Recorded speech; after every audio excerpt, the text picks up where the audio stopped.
And we are starting today's video with Bears receiver Luther Burden. Luther Burden was one of 3 Bears second-round picks last year, as the other 2 were used on offensive lineman Ozzie Trapillo and defensive lineman Shamar Turner. I absolutely love the Burden selection when it was made, and there's a few players every year that I have no idea why they fall out of the first round. And if you knew anything about Luther Burden, he went to East St. Louis, which is known for winning Illinois State championships. He also went to Mizzou as one of the best Mizzou receivers of all time, stat-wise and look test on the field. And he got into the league in his first year, his rookie year. What did he do? Same thing he's been doing his whole life, balling. Gotta put some respect on Luther Burden at all times, baby. He's a real Illinois child. And Luther Burden and Cowboys pass rusher Donovan Ezaraku were 2 of them in 2025.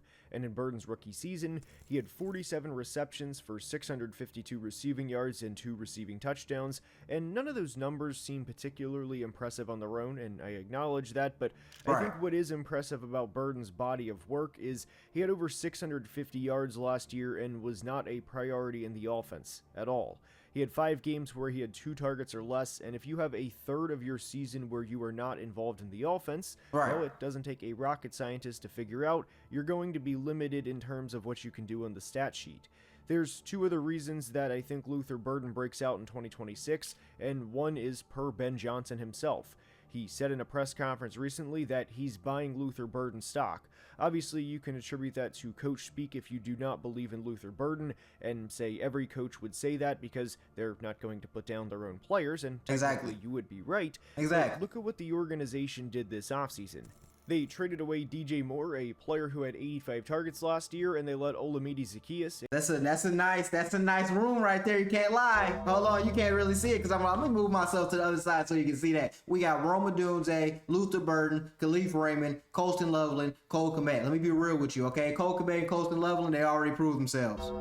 I love Cole Kmet to death, but Colston Loveland is definitely TE1 at this point going forward. Rome, he's a dog. Big body, gonna go up and get that ball, and he got some speed to him. Luther, he's the new AB. I'm gonna say it right now. He is the new Antonio Brown. Then Khalif Raymond, he's a better number 3 than anybody we had last year. Shout out to Jahaid Alexander. Well, I don't know your last name, but Jahade. I don't want to butcher your name, but you know, I respect it. Then I respect Zaccheaus.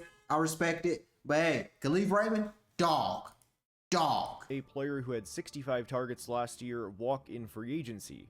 The Bears organization is indirectly telling everyone they believe in not only Luther Burden, but Colston Loveland and Rome Odunze too. And given that a third of Luther Burden's games he played in last year didn't really translate to anything for him on the stat sheet in a meaningful way, I think he steps up big time this year. And I wouldn't be surprised at all if he has over 1,000 yards in 2026. Abdul Carter was the 3rd overall pick in the 2025 draft, and he was my number 1 player in this class, and I thought he had a really good rookie season, all things considered. There was a lot of outside noise around the Giants last year, and they had several injuries, including a Malik Neighbors torn ACL, a nasty Cam Scadaboo injury, and Andrew Thomas missing some time, among others. They also fired former head coach Brian Daboll after a 2-8 start to the year. And there was also noise around Abdul Carter, for not great reasons either, and the reason we bring all of this up is because it's not talked about that Abdul Carter quietly finished 12th in the NFL in pressures as a rookie. Not 12th amongst rookies, but 12th in the entire league. He only had 4 sacks last year, but one of the biggest things about Abdul Carter coming out of Penn State was he only played 1 full season of edge in college. It would take some time for him to adjust, but once he did adjust, he would be a good player. And he just turned 22 last October, and if his floor as a player is top 12 in the... I feel like Abdul Carter, these numbers are kind of getting inflated. We can see it was the opposite with Luther Burden. Like his numbers were getting really halted because he wasn't able to really work into the offense until like halfway through the season for real. But with Abdul Carter, here's my thing with him. All these numbers because they were double teaming Dexter Lawrence. What is he gonna do without Dexter Lawrence? That's really what we need to be asking ourselves right now. Do I think Abdul Carter is a good edge rusher? For sure, but are you going to have those same amount of sacks without Dexter Lawrence? I don't know. The NFL in pressures as a rookie on a team that wasn't good and on a team that certainly Dexter didn't Lawrence, maximize double his team, opportunities right to there. get after the quarterback, while also adding a player like Arvell Reese to the team. I fail to see how Abdul Carter doesn't break out in a big way in 2026. And this also isn't factoring in Brian Burns on the other side. They of course traded away Dexter Lawrence. I don't want to minimize that or conveniently not bring that up, but Abdul Carter has all the tools, and he didn't have success last year just because Dexter Lawrence was on the field. You don't accidentally walk into finishing 12th in the NFL in pressures as a rookie. I'm not saying it's an accident, but I'm just saying when you got a defensive tackle that's a living monstrosity, you kind of have to offer more guidance and assistance to him. Like, you know, it's like playing with Aaron Donald. Not saying Dexter Lawrence is as good as Aaron Donald, but it's the same thing. When Von Miller and them won that championship, okay, I can double team Von Miller or I can double team AD. I'm going to double team AD because it takes more time for him to come around the edge, you know? So what are you really going to do? As a byproduct of Dexter Lawrence, and I wouldn't be surprised at all if Abdul Carter has 75 pressures and 10 sacks this year. Now, before we continue, social media can be very harmful, and recently a jury ordered Meta and YouTube to pay millions for their role. Hold on, man. I didn't even really want to get into all that. I was expecting more football talk. You just threw that on me. Like, you just threw that on me.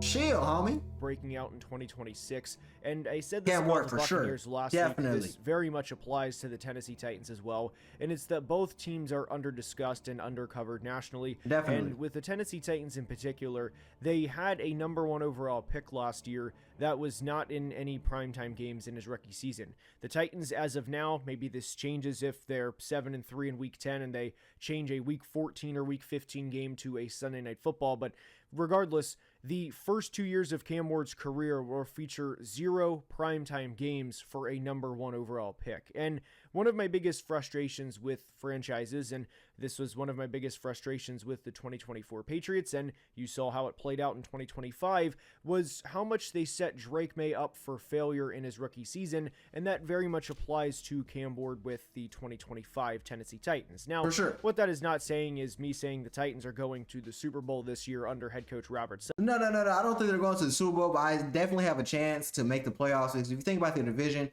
it's the Titans, Colts, Texans, and I forgot who else is in that division, but there's no one of note. Jaguars, my bad, the Jags. If you really look at the division from the outside looking in, you got Texans, Jags at the top, but that can really stop and change at any given second because Trevor Lawrence, CJ Stroud, whoever's starting for this Colts this season, you know what I'm saying? It's not really looking good. I believe in Cam Ward over all of these people. And that Cam Ward's going to finish top 3 in MVP voting, and it's going to be a night and day's difference between his rookie season and his second season. But when you look at the leading pass catchers on the 2025 Titans, I want you to simply think about this question, and the question is, how many quarterbacks would have succeeded with this team last year? Not many. And this all plays into why I'm so high on Cam Ward being a breakout player in 2026. His leading pass catchers last year in receptions were Chigakonkwo, Chamari Dike, Tajay Spears, Gunnar Helm, and Elikai Manor. None of those are exactly household names, and I did like Elikai Manor as a prospect coming out of Stanford, but guys, the situation Cam Ward was in last year was horrible. And what really gets me worked up is young quarterbacks being failed by organizations due to incompetence that could have been prevented. The 2024 Titans were horrible. They led the league in penalties, and when you finish a season with 3 wins and you lead the league in penalties, you look bad in the process. I don't know why the decision was made to bring Brian Callahan back, and not surprisingly, he was I think because they were trying to just A, see if he can turn it around, but B, just tank. We know he sucks. Tank. Let's get the first round pick. Fire his ass so he can't coach the first round pick and keep going. I think that was the general consensus for that, and then also to tank again this year so we can get a good receiver for him. You know, you're gonna hurt your quarterback in the process, but you got to get him some. You got to get his feet wet. What better way to get your feet wet on a team that sucks? See what type of player you are. See what type of caliber of heart that you have. And then push it back out there with some better receivers next year. Fired before midway through your #1 overall pick's rookie season, and then Mike McCoy had to come in and be the interim head coach. And simply put, for Cam Ward to still throw for over 3,000 yards, for him to have 2+ passing touchdowns in 4 straight games towards the end of the season, to make some of the high-level throws he made throughout the season that he did, the flashes from Cam Ward in 2025, now with significantly more stability entering year 2, along with, to me, a clear receiver that could be a wide receiver 1 for this team for the next several years, along with bringing in Wan'Dale Robinson in free agency as well, the outlook for Cam Ward in 2026 is significantly brighter. From a statistical standpoint, I think a successful second season for Cam Ward would look something like 3,800 yards to 4,000 yards with 22 to 24 touchdowns. If Cam Ward, all he's got to do is have a season like Caleb had this year, and his name is out of there. Weezy out of there. I promise you. All they gotta do, get him a year like last year. He's good. Everybody just needs a Caleb Williams year. Then they can complete the are they worth it or not arc, and then can go into the stratosphere with, yeah, we're balling. Because we need some new ballers, man. Justin Herbert sucks. CJ Stroud sucks. Trevor Lawrence sucks. Drake May sucks. Bo Nix sucks. I need more Caleb Williams. I need more Matt Staffords. I need Jared Goff sucks too. I need more Cam Wards. I need more Shador Sanders. I need more Jalen Hurts. I need it. These young boys, they trying to thrive. These old niggas, they not some of them not even old, but these trash niggas, they need to go.